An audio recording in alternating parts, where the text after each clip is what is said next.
Before we begin, if stories like this touch you, please subscribe to the channel and share your thoughts in the comments. Tell us what you would do if you were in my place. Your perspective may bring comfort to someone else who has lived through something similar. Dad, you can move into the storage shed. The master bedroom belongs to my husband's parents now. Those were my daughter's words, not whispered in a moment of stress, not softened with apology, spoken clearly without hesitation, as if it were the most natural thing in the world. I stood in the hallway with my overnight bag still hanging from my shoulder. I had just returned from the grocery store, the smell of bread and apples still clinging to my jacket. My hands were stiff from the cold air outside, but the words that left her lips froze me deeper than any winter ever could. The house was silent in that peculiar way silence falls after something irreparable has been said. I heard the hum of the refrigerator, the ticking of the old wall clock, the one Martha bought before she passed. My daughter's eyes did not flinch. She was resolute, firm in the way people can be when they believe kindness is weakness. I wanted to speak, to ask her if she remembered who paid for the bricks in these walls, who signed every line of the mortgage, who bent his back and emptied his soul so she could have the life she now lived. But my throat tightened. Instead of words, I swallowed, hard. And in that swallow, I buried 30 years of sacrifice. The room behind her was full of laughter. Her husband's family had made themselves comfortable. The smell of pot roast drifted from the kitchen, mingled with the clinking of wine glasses. They had arrived only a week earlier, supposedly for a short stay. But already their coats hung on the rack, their shoes scattered by the door, their voices echoing as if they had been there forever. It was not enough for them to be guests. Now they wanted to be owners. And my daughter, the little girl I once carried on my shoulders at the county fair, was handing them the keys to my life. I glanced toward the living room. Her mother-in-law sat in my favorite armchair, knitting, her needles clicking cheerfully. Her father-in-law scrolled through the channels on the television I had bought, feet stretched across the ottoman Martha and I once shared. They did not look up. They did not need to. My daughter had spoken on their behalf. "You'll be more comfortable out there anyway," she added, as though exile could be dressed up as kindness. "It's quiet. You'll have your own space." My own space. A storage shed with drafty walls and boxes of forgotten tools. I pictured the damp air, the smell of old wood, the loneliness pressing against me. And I thought of the master bedroom upstairs, with the view of the maple tree Martha loved to watch turn colors each fall. The bed we once shared, the closet still lined with her dresses I could never bear to throw away. That was the room she was giving away. I wanted to remind her of the nights I stayed awake balancing ledgers at the bank so she could attend the private college she begged for. Of the summer days I spent repainting this house so she could bring friends home proudly. Of the day I signed away the last acre of the land my father left me so that she and her new husband could have a down payment. But words felt small against betrayal, so I remained quiet. The truth is, silence can be more powerful than any outburst. When you say nothing, people fill the space with their own justifications, their own excuses. I saw it in her eyes, just a flicker, quickly hidden, the awareness that what she had said was cruel, yet she squared her shoulders and held her ground. Pride is a stubborn shield. I carried my bag down the hall, my footsteps muffled on the hardwood Martha and I refinished with our own hands 2 decades earlier. Every step echoed with memory. I could almost hear her voice teasing me about the crooked floorboards, feel her hand on my arm as we admired the shine of the new varnish. At the doorway to my room, I paused. Already, her husband's parents had placed their suitcases inside. A pair of shoes leaned casually against the dresser. My dresser. On the nightstand, where I once kept Martha's photograph, sat a glass of red wine half empty. I turned away before the sting in my eyes could fall as tears. In the shed, the air smelled of rust and old paint. Cobwebs draped the corners. A single bulb dangled from the ceiling, casting weak yellow light. I set my bag down beside a stack of cardboard boxes labeled Christmas decorations. My bed would be a folding cot I hadn't touched in years. I sat. The metal frame groaned under my weight. I stared at the cracked window. through which the laughter of the house drifted faintly, muffled by distance and wood. They were celebrating, perhaps raising a toast, perhaps congratulating themselves for a decision well made. And me, I sat in the cold, listening to my own heartbeat pound against ribs grown weary with age. I told myself to breathe, in, out. I had known humiliation before, at work, in life, in the lonely nights after Martha's death. But this cut deeper.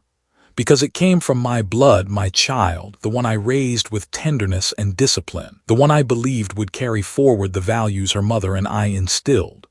Now she carried something else entirely, entitlement dressed as love. People think betrayal happens in a single flash, but that is not true. Betrayal is the final straw on a back already breaking. There had been signs, the dismissive tone when she spoke to me, the way her husband rolled his eyes when I offered advice, the subtle shifts of respect that faded into neglect. But tonight, with her ultimatum, the truth was undeniable. Move into the shed, Dad. The master bedroom is theirs now.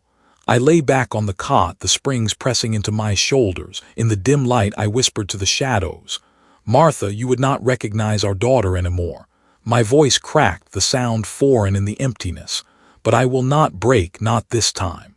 Silence answered me, yet in that silence a seed took root, the kind of seed only pain can plant, a seed that would grow into resolve. For now I swallowed my hurt.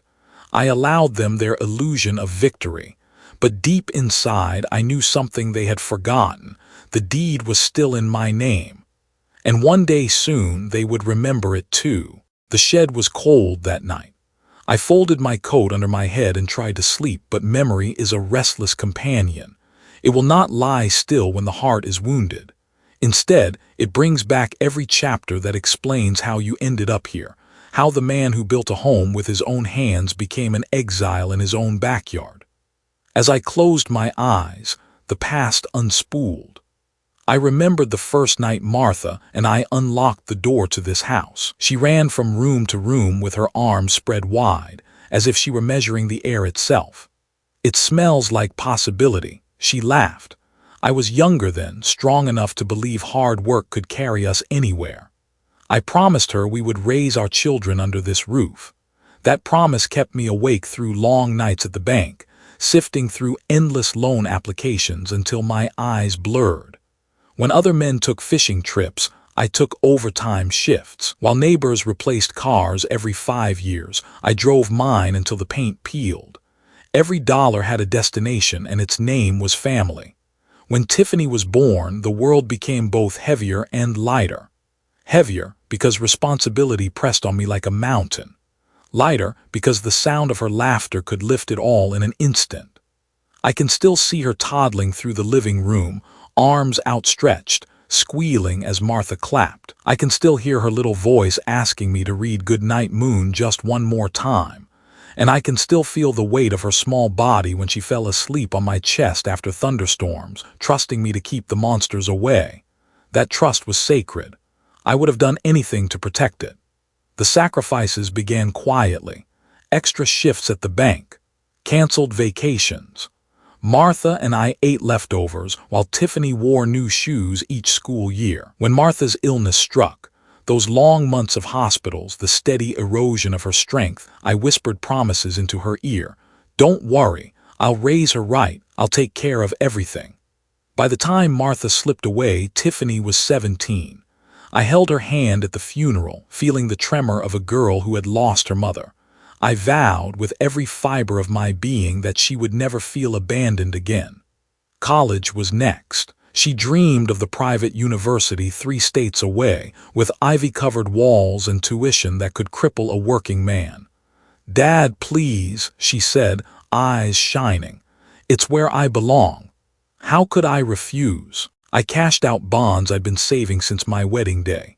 I worked weekends reviewing corporate accounts, the kind of work no one else wanted. $40,000 a year, 4 years straight. Each check felt like carving flesh from my own body, but I smiled every time I mailed the payment. She called sometimes, but not often. "Busy with classes, Dad," she'd say. I pretended not to notice when her voice grew impatient if I lingered too long on the phone. Then came the wedding. $25,000 for the hall, the flowers, the dress she insisted had to be imported from New York. Harry's family promised to contribute, but their half never materialized. I covered it quietly, not wanting her day to be shadowed by disappointment.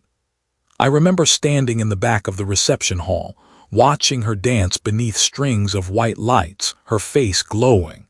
People told me she looked like a princess, and I thought to myself, if Martha could see her now, she'd be proud. No one noticed the man in the corner calculating how long it would take to pay down the credit cards he had maxed out to make it all happen. The down payment on the house was the final blow. $80,000 from my retirement account, money Martha and I had saved for quiet years by the lake. Instead, it bought them this roof, these walls, this very space where I now sit banished to the shed. I told myself it was love, that fathers are meant to sacrifice, that seeing my daughter settled, comfortable was worth any cost. For years afterward, I added to their lives piece by piece. $1,200 each month for the mortgage, $300 for utilities, $500 for groceries when Harry's hours were cut. My social security vanished before it even reached my hands. And all the while, I convinced myself this was what family meant. You give and you give until they can stand on their own. But somewhere along the way, giving became expected. Gratitude turned into entitlement. My help became invisible and my presence became inconvenient. Sitting there in the shed, I ran a hand over my knees, stiff from years of bending beneath invisible weight. I thought of Martha again, of the nights we whispered about retirement by the lake, about the trips we'd never take. All of it had been rerouted into someone else's future. And now, that same someone told me I was unworthy of the master bedroom in my own house. I do not tell you this for pity. I tell you this because many of you listening may know the feeling, the quiet ache of being taken for granted, the sting of realizing your sacrifices have been forgotten by the very people you made them for. That night, I could not sleep. I sat at the rickety table in the shed and opened my leather journal. I wrote down every payment, every check, every dollar I had funneled into Tiffany and Harry's life. The numbers stretched across pages, a ledger of love mistaken for obligation. By dawn, I stared at the total, hundreds of thousands, enough to have secured my own old age, enough to have bought peace after decades of work. Instead, I had purchased the privilege of being told to sleep beside boxes and cobwebs. The bitterness stung, but beneath it something steadier began to rise. Resolve. As the sun rose, light spilled through the cracked window, catching the dust in golden beams. I looked at the glow and thought of Martha again, of how she used to say the morning light was God's reminder that every day could begin anew. Perhaps she was right, because as I sat there, surrounded by the echoes of my sacrifices, I realized I had reached the end of one chapter. They thought they had humiliated me. They thought I would remain silent, obedient, grateful for scraps of dignity. But they had forgotten something vital. The house was still mine, and just as I had once sacrificed everything for them, I could now choose to sacrifice nothing more. The shed became my nightly companion. Each evening I returned to its thin walls, the scent of old varnish and mildew clinging to my clothes, while life inside the house moved on without me. It was a strange sensation, to live so near to your family, yet feel as though you were invisible. From my window, I could see the flicker of the television through the living room curtains. Laughter carried across the yard, muffled but unmistakable. Sometimes music drifted too, upbeat tunes, the kind people play when they are celebrating, not mourning the slow exile of a man who once built the very foundation beneath their feet. I would sit on the cot and listen. The clinking of glasses, the burst of conversation, the roar of Harry's voice dominating the room. Occasionally, Tiffany's laugh rose above the rest, and that sound, once the sweetest note in my life, now struck me like a blade. In the mornings, I entered the house quietly when the others still slept. I moved like a shadow through my own kitchen, setting the kettle on the stove, careful not to disturb anyone. The cupboard where I once kept my favorite mug was now crowded with crystal glasses that belonged to Harry's mother. I drank from a chipped cup, alone at the corner of the table. The refrigerator told its own story. I bought groceries each week, yet my share dwindled faster than I consumed it. The good cuts of meat vanished, the expensive cheeses, the imported coffee beans Tiffany never even touched until her in-laws arrived. They used it all as if the shelves had always been theirs. Once, I reached for the carton of orange juice I had placed there the night before. Empty. Harry's father had left the container on the top shelf, bone dry. No apology, not even the courtesy to throw it away. It wasn't just food. The house itself began to change. The family photos that once lined the hallway, pictures of Tiffany as a child, portraits of Martha with her radiant smile, were quietly removed. In their place appeared framed prints of Harry's family, beach vacations, anniversaries, gatherings where I was a stranger. I stood before one of them one afternoon, staring at faces I barely knew. I asked Tiffany why she had replaced the photos. "It's only fair," she replied, folding laundry without meeting my eyes. "We all live here now. Everyone should feel at home. Everyone but me, apparently." The master bedroom upstairs no longer belonged to memory. I knew this because I once climbed the staircase to retrieve a sweater I had left in the closet. Harry's mother stopped me in the hall. "This is our space now," she said, blocking my path with a politeness so thin it was insulting. "Our space." I repeated, the word sour on my tongue. She smiled. "You wouldn't want to intrude in my own home." I turned away, my sweater forgotten, and descended the stairs with a stiffness in my legs that came less from age than from humiliation. Even the neighbors noticed. Mrs. Patterson from next door waved at me one morning as I carried trash bags from the shed to the curb. She tilted her head, concerned. "Are you all right, Clark? Haven't seen you around much lately." I forced a smile, just keeping to myself these days. Her eyes lingered on me as if she saw more than I admitted. Perhaps she did. People often recognize dignity under siege, even when it is hidden beneath a forced grin. Inside the house, my role shifted from father to servant. Harry barked requests as if I were staff. "Grab me another beer. Take out the trash. Fix the loose step on the porch."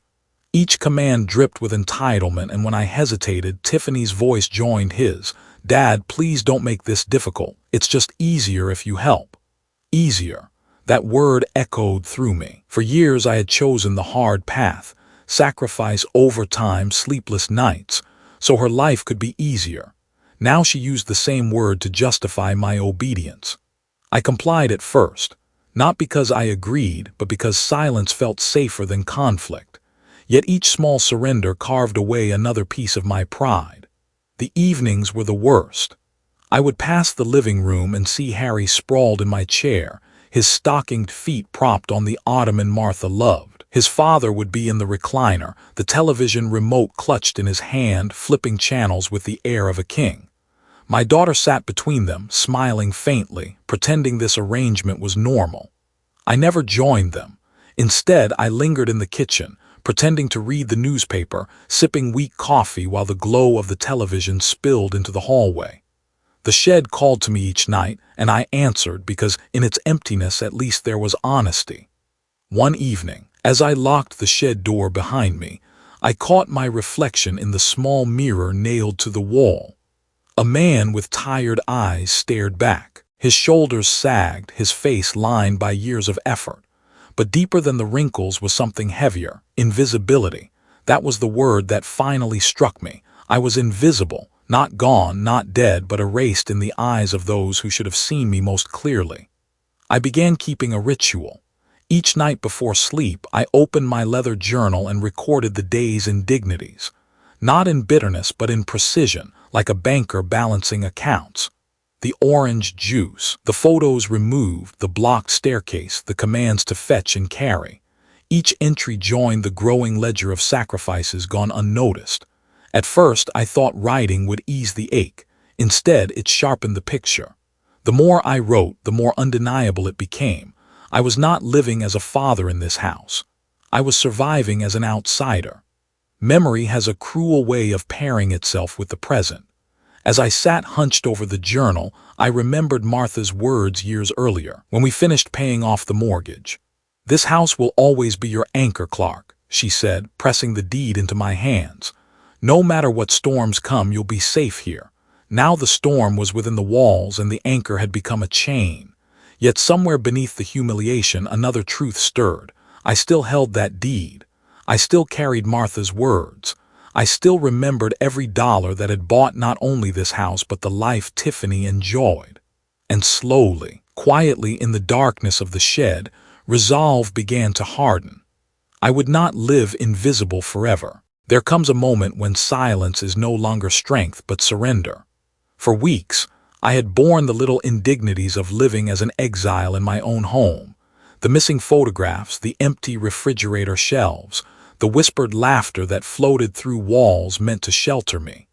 But on that particular evening, humiliation finally pressed too hard, and something inside me cracked. It began, as so many of these moments do, with something small. I had spent the day repairing the porch rail, which Harry's father leaned against each morning while smoking. The wood had splintered from years of neglect, and I thought perhaps if I fixed it, someone might at least acknowledge the effort. Sweat ran down my back as I sanded and painted, the scent of fresh pine clinging to my hands. By the time dusk settled, I stepped inside, weary but oddly hopeful. Perhaps they would notice. Perhaps my daughter would say, "Thank you, Dad." Instead, I found Harry sprawled on the sofa, a beer in hand, the television blaring. His father occupied my recliner. His mother clattered dishes in the kitchen as if she were queen of the castle. "Clark," Harry said without looking up, "the trash is full. Take it out, will you?" The bag sat heavy by the door, sagging with the weight of bottles and scraps. I glanced at Tiffany, who sat across the room folding laundry. She avoided my eyes. "Harry," I said quietly, "I just spent the afternoon fixing the porch rail. Maybe you could handle the trash tonight." For a moment, silence. Then Harry laughed. It was not the laughter of a man amused, but of one who senses weakness and wants the room to hear it. "You hear that?" he said to his father. "The old man thinks he's too good to take out the trash." His father chuckled. Tiffany bit her lip, hesitated, then sighed. "Dad, please, it's just trash. Don't make this a thing. Don't make this a thing." As though my dignity were some trivial argument, easily dismissed with a wave of her hand. I bent down, tied the bag, and carried it outside. The night air was cool, the stars sharp against the dark sky. I set the bag by the curb and lingered, breathing deeply, trying to let the anger dissolve. But when I returned, the house seemed different. No, not different, clearer. Every detail sharpened, every insult undeniable. In the kitchen, Harry was waiting. Another beer already open. He shoved it toward me.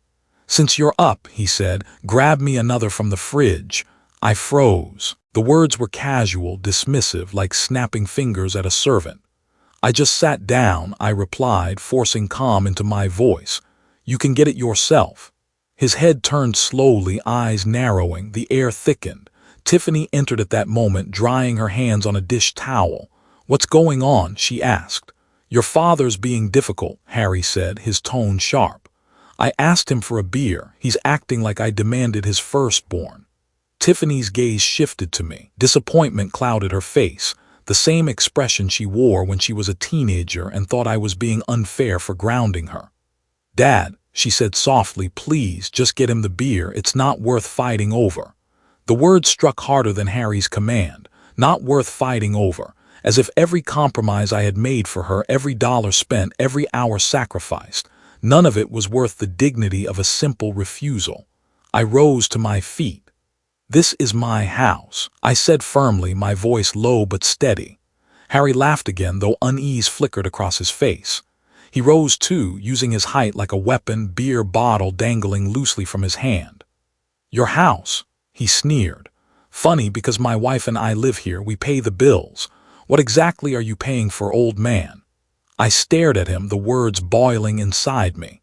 For years I had paid for everything: college, wedding, down payment, mortgage, groceries, insurance. I could have rattled off every figure, every receipt, every check, but I knew it would be useless. Facts mean nothing to those who feast on entitlement. The kitchen door creaked. Harry's mother peeked in, curious. Soon his father followed, remote still in hand. The entire audience assembled, waiting for me to yield. Then Tiffany spoke, her voice trembling but resolved. "Dad, you need to decide right now. Either you help Harry or—" she swallowed, eyes darting to her husband before locking on me. "Or you can pack your things and leave." The ultimatum fell like a hammer. For a moment, I simply stared at her. This was the little girl who once clung to my leg in thunderstorms, who braided dandelions into crowns and called me her hero. Now she stood beside a man who had contributed nothing but arrogance, demanding that I either serve or vanish. The silence stretched. Harry smirked, convinced he had won. His parents watched with smug satisfaction. Tiffany's jaw tightened, her shoulders squared. "All right," I said finally. Relief flashed across Harry's face. He leaned back victorious. "Good, now about that beer," I cut him off. "I'll pack." The smirk evaporated. Tiffany's mouth opened in shock. Harry blinked, uncertain. I turned without another word, walked down the hallway and entered my room. No, their room now. Suitcases sat in the corner, but my old leather bag still rested on the shelf. I pulled it down. The zipper groaned as if protesting the weight of what it must now carry. Shirts, socks, the framed photograph of Martha. My hands moved steadily, each folded garment a severed tie, each item packed a declaration.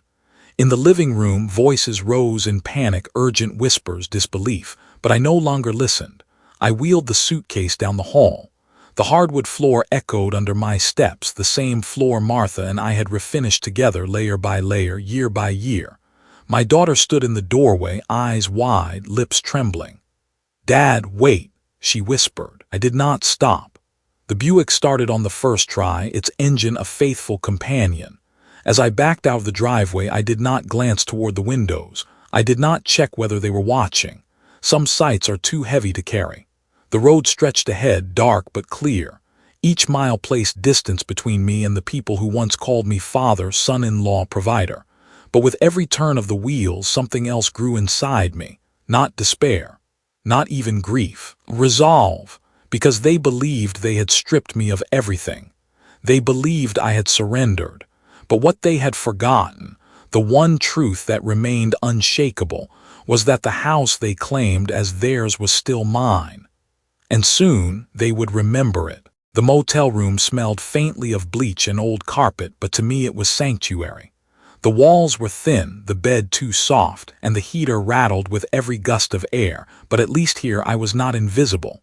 At least here no one ordered me to fetch their beer or relinquish my bedroom to strangers. I set the suitcase on the table and unzipped it. Clothes, folded with trembling hands. Socks bundled. A small leather journal filled with numbers, each line a record of sacrifice. And then at the bottom, tucked carefully between two shirts, the envelope that had waited years for this moment. I slid it free. Inside, the paper was crisp, official, stamped with the seal of the county courthouse. My name stared back at me from the deed. My signature inked across the bottom in Martha's favorite pen, the day we signed our future into stone. I ran my fingers across the letters as though tracing an old scar. This was the truth they had forgotten or perhaps chosen to ignore. The house was not theirs. It was never theirs. It was mine. I sat on the edge of the bed, the deed spread across my lap.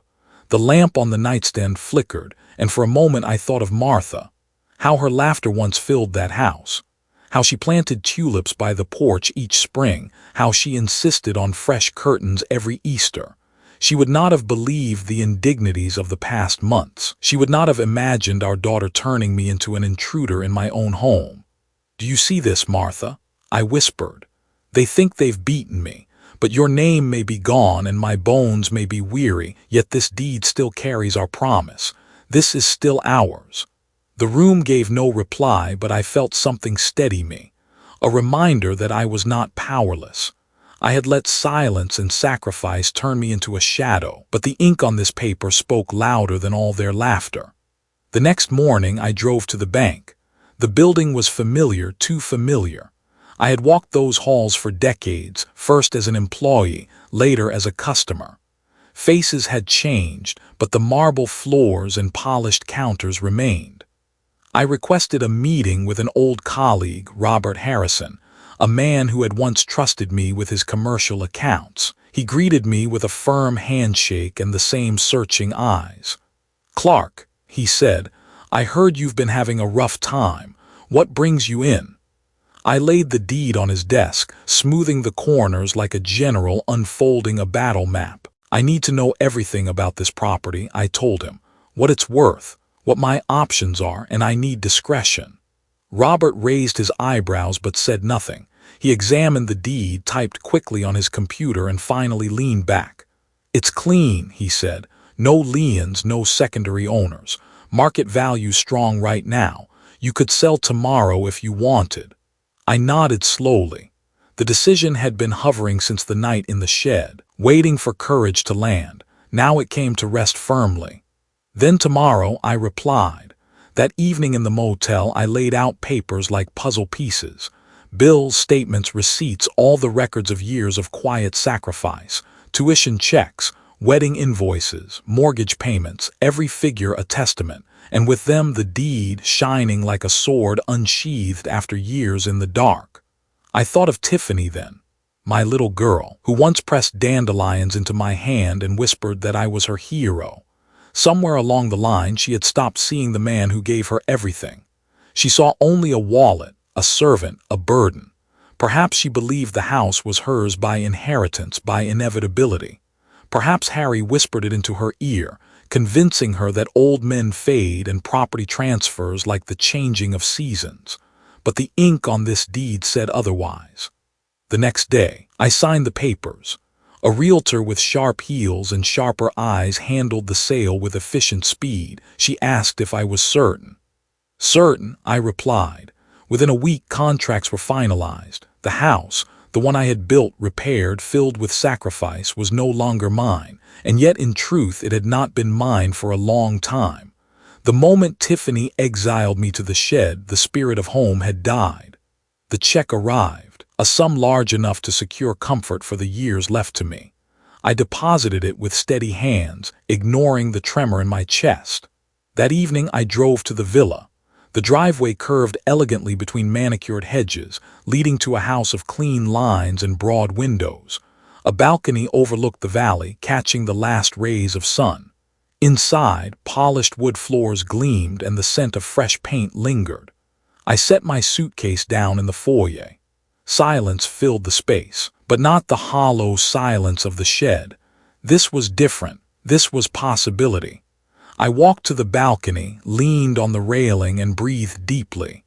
The air was crisp, untainted by the bitterness of old arguments. Below, the town stretched quiet and small, as if the chaos of my exile belonged to another life entirely. For the first time in years, I poured myself a glass of wine. Not the expensive bottles Harry favored, bought with money I provided. Just a simple red, unpretentious, honest. I raised it to the horizon. "To respect," I said softly, "the only thing I ever asked for." Yet even as I savored the quiet, I knew the storm had not ended. Tiffany and Harry still lived under the illusion that the house was theirs. They still laughed in rooms they believed belonged to them. But soon the truth would arrive. A letter, a notice, a knock at the door. And when it did, the smug smiles would falter. The world they had built on entitlement would crack, and the reality of ownership would fall heavy upon them. I did not wish them ruin. I wished them clarity, to see the man they had dismissed, to understand that sacrifices are not bottomless, and respect cannot be optional. In the end, it was not revenge I sought, but justice. Justice written in black ink across a deed that carried my name. And justice, I knew, was on its way. In my years at the bank, I learned that the most decisive transactions were rarely loud.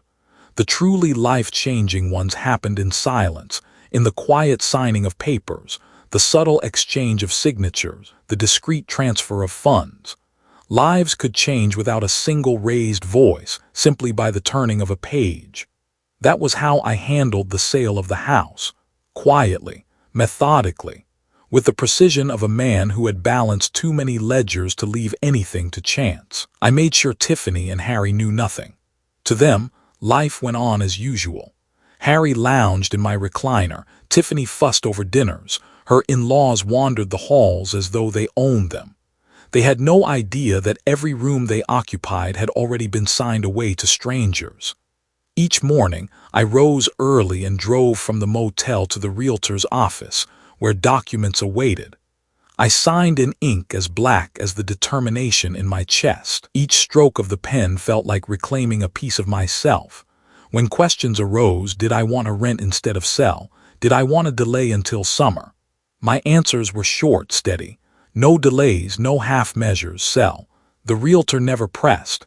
Perhaps she saw in my face the look of a man who had already made peace with his choice. Within a week, the sale was final. The check cleared. My account swelled with funds I never expected to see again. After years of bleeding out for the sake of others, my financial life had a heartbeat again. But more than money, I gained something harder to measure: freedom. I no longer owed Harry explanations. I no longer needed Tiffany's reluctant gratitude. I no longer had to beg for a corner of the shed.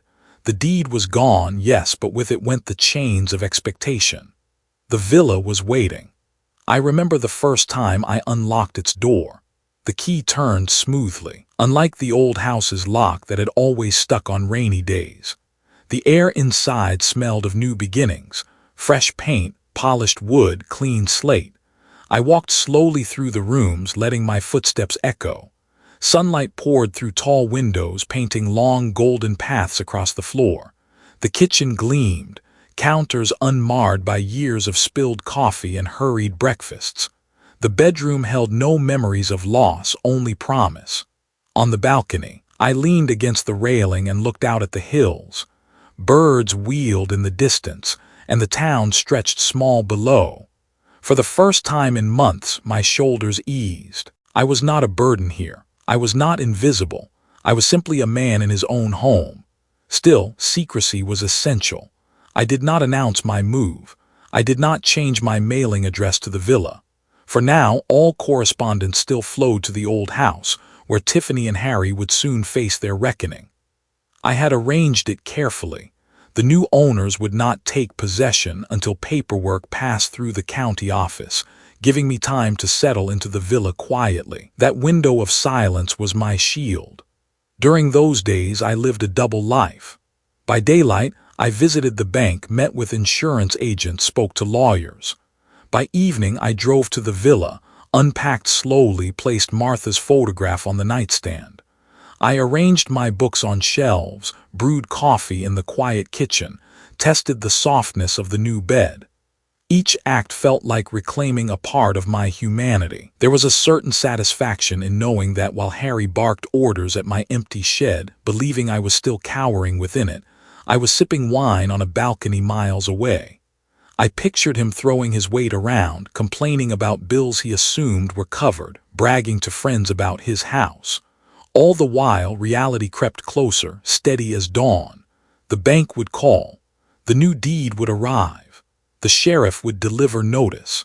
And when that moment came, no amount of swagger could hide the truth. The ground beneath his feet had already shifted. I did not gloat, at least not openly. My victory was not in their downfall, but in my escape. Still, I could not deny the quiet thrill each time I stepped into the villa and closed the door behind me. In that silence, I imagined Martha's voice. "You did it, Clark. You finally put yourself first." For years, I had believed selflessness was the highest virtue, but selflessness without respect becomes servitude. I had given and given and given until there was nothing left. And when my own daughter told me to sleep in the shed, I realized what Martha must have always known: love without dignity is not love at all.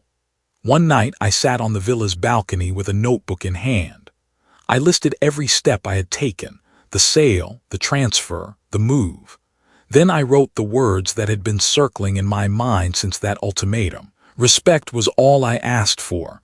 It was not money, it was not praise, it was not worship, only respect. I closed the notebook and let the night air wash over me. Meanwhile, back at the old house, life carried on in ignorance. Tiffany called me twice, her messages brief. "Dad, where are you staying? Are you okay? Harry says you should come back. We can figure this out." I did not return the calls, not yet. It was not time, because soon they would not need me to explain. The truth would arrive in official envelopes and notarized seals, and when it did, they would finally see who had been holding their world together all along. That thought carried me into sleep each night. Not revenge, not cruelty, just the certainty that justice was unfolding, one quiet page at a time. The villa became my refuge, my secret fortress. And as I walked its halls, arranging the life I had reclaimed, I understood something clearly. They had given me an ultimatum, but it was I who would deliver the final word. For several days I kept to the villa. The air there was different, lighter, unburdened.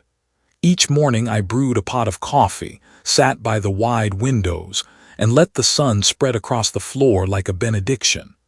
It was astonishing how quickly a man could feel whole again when no one was pressing him into the shadows. Yet while I enjoyed the peace of my new refuge, I knew the storm was gathering across town. Tiffany and Harry continued to live inside the shell of a life that was already gone, unaware that the ground beneath them was crumbling. Neighbors later told me that, in those early days, the house still buzzed with activity. Harry's parents entertained guests as though they were the rightful owners. Tiffany cooked elaborate meals, her laughter floating through the open windows. Harry boasted about the renovations he planned, grand improvements he would get around to once things settled. They all carried themselves as though permanence were theirs by default. But illusions have a way of cracking in sudden, brutal ways. The first fissure appeared in the form of a letter. It came in a plain white envelope from the county clerk's office, delivered on a Wednesday afternoon. Tiffany opened it at the kitchen table, the ink still fresh on her fingertips from folding laundry. She skimmed the lines once, then again, her brow furrowing.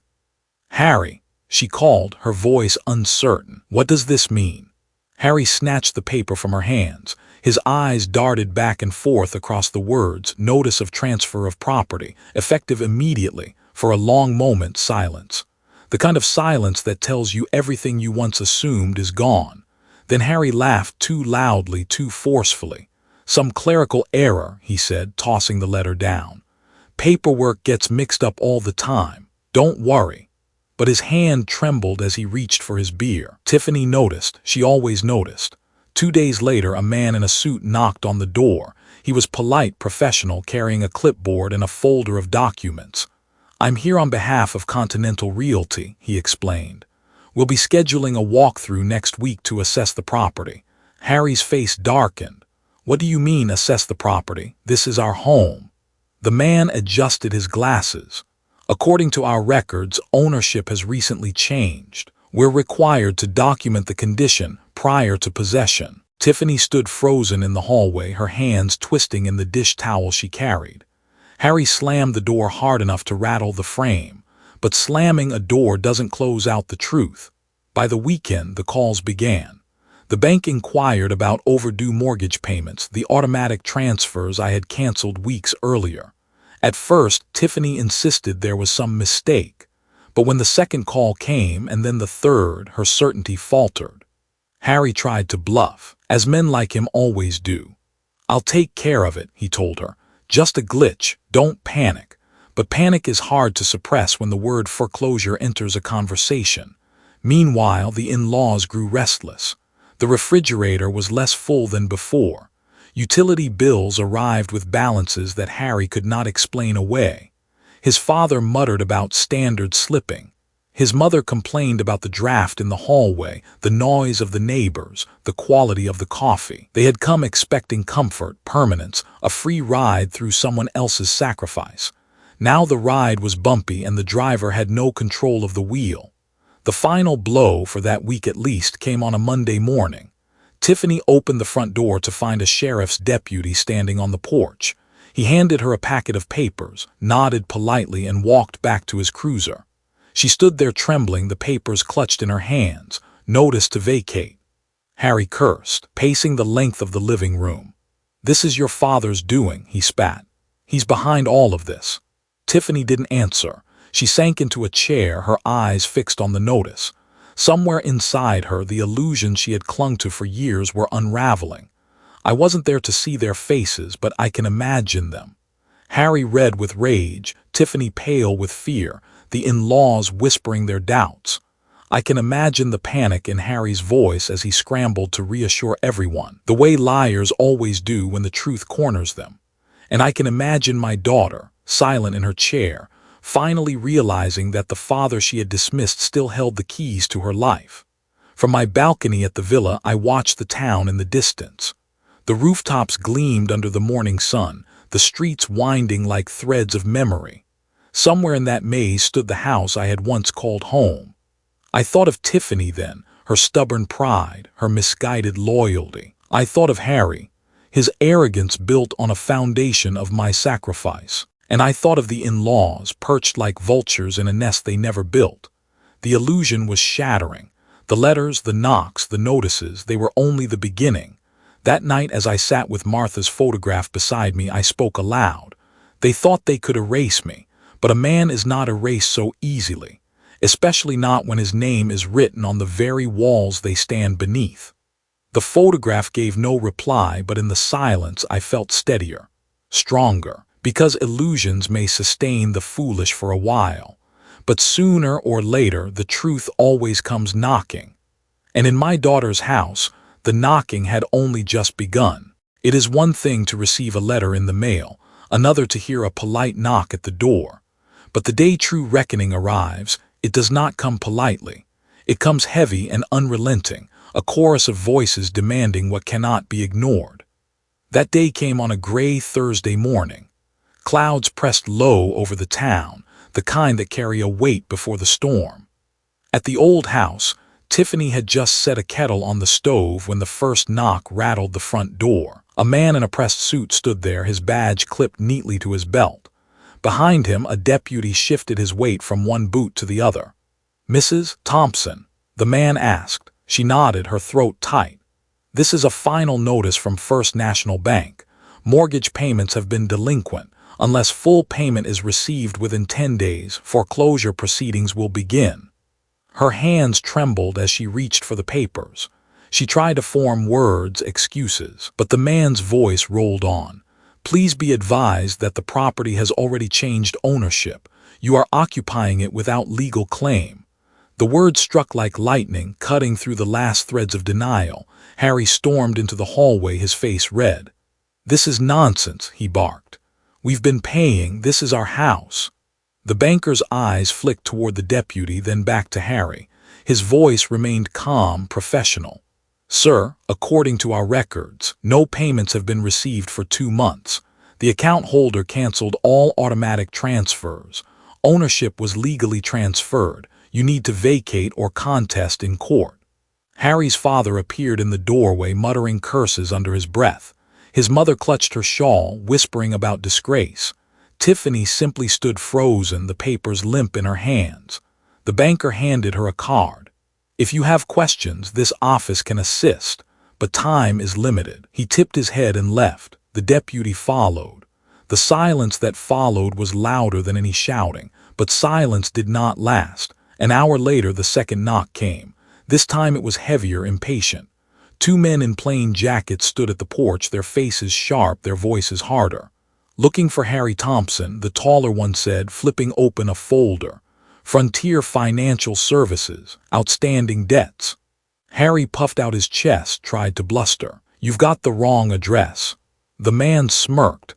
"Funny, this is the address listed on every application. Mortgage collateral, vehicle insurance, credit lines." He stepped closer.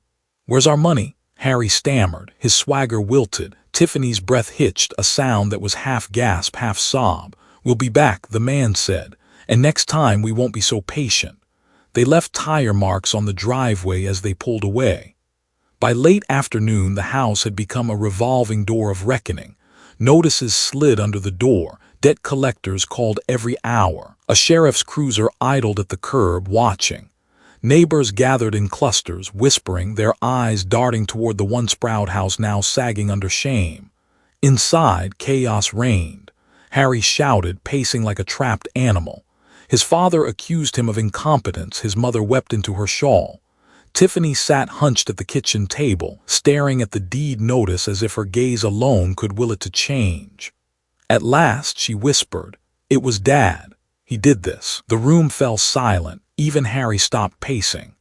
"Your father sold the house," Tiffany said, her voice breaking. "He canceled the payments. He cut us off." Harry's face twisted, fury and fear warring across it. "That old man thinks he can ruin us. He'll regret this." But beneath his anger, his eyes darted with desperation. He knew what I knew. The debts were real, the collectors closing in, the walls shrinking. From the balcony of my villa, I watched the storm clouds gather over the town. The hills swallowed the horizon and the air smelled of rain. I could not see the house from here, but I did not need to. I could feel the reckoning in the shift of the wind, in the way the town buzzed with rumor and speculation. Neighbors would be talking. Mrs. Patterson would shake her head, telling others what she had witnessed. Word would spread through the church, the hardware store, the diner. In small towns, justice travels faster than mail. That night Tiffany called. My phone lit up with her name trembling in my hand. For a moment I considered letting it ring as I had before, but something in me wanted to hear her voice. "Dad," she whispered when I answered, her voice ragged, "they're saying we have to leave. The bank, the creditors," she broke off, sobs muffling the rest. I closed my eyes. For an instant I saw the little girl who once held my hand in the thunderstorm, who once called me her safe place. "You gave me a choice, Tiffany," I said quietly. "Serve your husband or leave." I chose to leave. Now you're facing the cost of that choice. "Please," she begged, "help us." But I had no help left to give, only truth. When I ended the call, I set the phone beside Martha's photograph. I studied her smile, the warmth in her eyes. "I kept my promise," I murmured. "I gave everything, and when respect was gone, I took it back." Outside, thunder rolled across the hills, a low rumble that sounded almost like applause. The day of reckoning had come, and it was only the beginning. Mornings at the villa felt different, as though time itself had slowed. The sun climbed gently over the hills, spilling light across the balcony, where I sat with a cup of coffee warming my hands. From here, the town stretched small and distant, its noise too far away to disturb the stillness. I leaned back in the chair, listening to the birds. Their songs were sharp and clean, untainted by arguments or demands. The air tasted of pine and dew, and for the first time in years, I felt like a man rather than a servant. While I sat in calm, I imagined the scene across town. The old house, my house, was no longer a home but a battlefield. Notices tacked to the door, collectors circling, neighbors watching with pity or judgment. Inside, raised voices clashed with silence heavy enough to choke on. The contrast was almost cruel. Yet it was not vengeance I savored on that balcony. It was balance. For years the scales had tilted, weighed down by my sacrifices, my silence, my willingness to be diminished. Now the weight had shifted, not because I shouted louder, but because truth is heavier than lies. I took a sip of coffee and thought of Martha. She would have loved this balcony. She used to dream of mornings spent with a book and a view, no deadlines, no bills gnawing at our peace. I closed my eyes and pictured her sitting across from me, her hair catching the light, her laughter carried by the wind. "Can you see this, Martha?" I whispered. The life we planned, it came late, but it came. The silence around me felt like her answer. At noon, I drove into town for groceries. Small towns breathe in whispers, and by the time I reached the market, the story had already traveled. Clark, Tom from the hardware store, called, lifting his chin in greeting. His eyes held something between respect and curiosity. "Heard there's been trouble at your place." "Former place," I corrected gently. He studied me for a moment, then nodded. "Good for you." Others murmured as I walked the aisles. Some offered sympathetic smiles, others subtle handshakes. They knew pieces of the truth, how much I had given, how little I had been respected. In communities like ours, once the curtain lifts, people rarely forget who held the strings. That evening I returned to the villa with fresh bread and fruit. I set the table for one. No interruptions, no bickering voices. Only the hum of the refrigerator, the steady tick of a clock on the wall. I ate slowly, savoring each bite. For years, meals had been rushed affairs, swallowed between obligations or clouded by tension. Now each mouthful tasted like dignity. Later, I stepped back onto the balcony. The town below glimmered with scattered lights, fragile against the dark. Somewhere in that web of streets, Tiffany and Harry wrestled with consequences they had long postponed. I imagined Harry pacing, his voice sharp, his bravado slipping. I imagined Tiffany sitting at the kitchen table, her face pale, her hands clutching the notice to vacate. It hurt, yes. A father never stops feeling his child's pain, but hurt does not erase truth. I had raised her with the belief that respect was the foundation of love. She had forgotten, and now the world itself was teaching her the lesson I could not force upon her. A cool wind brushed across the balcony. I pulled my jacket tighter and let the silence settle. I thought of the night I first moved into the shed, the humiliation of folding myself into that space among cobwebs and boxes. That memory still cut, but from the distance of this villa, it felt less like a wound and more like a scar, painful, yes, but proof of survival.